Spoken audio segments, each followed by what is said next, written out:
वर्ष 2082 सालको पावन अवसरमा सम्पूर्ण इष्टमित्र दाजुभाइ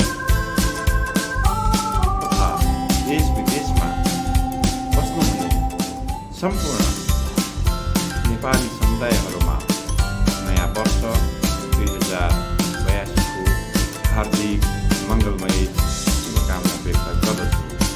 यो वर्ष यहाँहरूको हर्ष र उल्लासको साथ यहाँहरूको जीवनमा खुसी लिएर आओस्।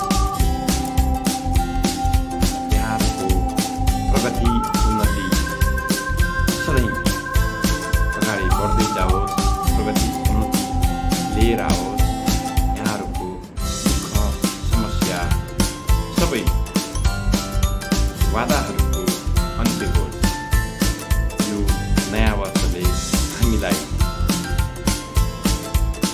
नयाँ उमङ्गको साथ हाम्रो जीवनलाई सुख शान्ति समृद्धिमय बनाओस् भन्दै म नयाँ वर्ष 2082 को उपलक्ष्य